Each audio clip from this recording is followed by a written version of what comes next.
Welcome back. I'm Coach Tina. The secret to getting stronger everywhere is actually getting stronger overhead. The overhead press is one of the more difficult ones to progress because it's hard. Today I'm giving you 3 coaching tips to help you get stronger overhead. Let's get started. Coaching tip 1, pull the weight down to you. Let me show what I mean.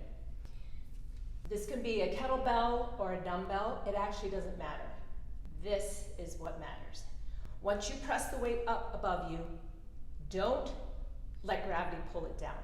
You control the weight. This is how you get stronger. The weight is overhead.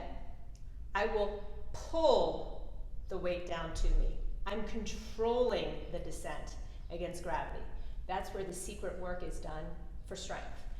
When I pull, you can think about if you are at the ledge of a pool and you're trying to pull yourself up above the pool outside of the water, that's the same motion.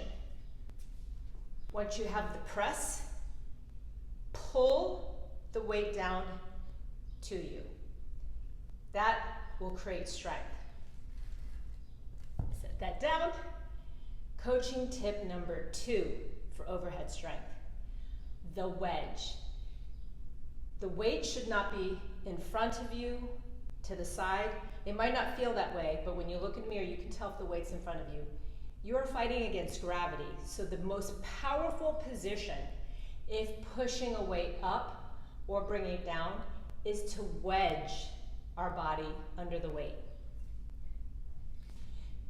When I press, I don't want to press so that the weight is a little bit in front of me or to the side. Condense my core. It tightens up the same way you would think if someone was about to punch you. Oh, I'm not going to let that hurt me. This is condensed. I'm going to place my body under the weight, and this is what I mean by wedge. When I push this up, I'm making sure that I'm wedged right under the weight when it goes up and even when I'm pulling it down. The positioning of your body wedged under the weight is extremely important. Coaching tip number 3. Tension, making a fist. It's all about that fist. I'm going to use a heavier weight to show you how that fist matters. This is a 30, 35, 36 pounds. Again, doesn't matter if it's kettlebell or dumbbell. That's not of consequence. So I have the weight here. If I was loose anywhere else, it'd be hard to get this to come up because there's no tension. There's nothing locking in my strength. This fist is so important.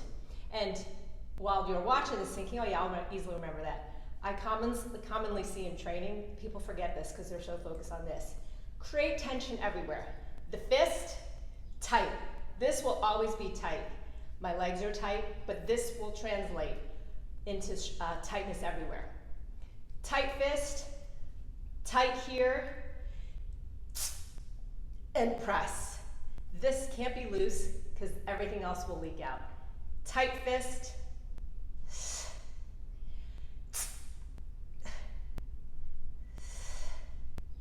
and then you can loosen.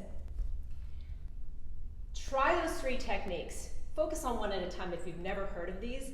Try the pull down. See if that helps you control the weight. 2, mentally test the wedge, placing yourself under the weight. As in, don't move, just when the weight goes up, you're wedged underneath the weight. And then test on its own the fist. One of those will speak a lot to you, and you will notice that pressing something overhead, or even if you're trying to put a heavy bag over the overhead bin in the airport or airplane, all of these will help you get stronger in all directions and also control the weight so you don't get injured. If this has been helpful, you know what I always say, please don't forget to like the video, and if you're not already, subscribe down below.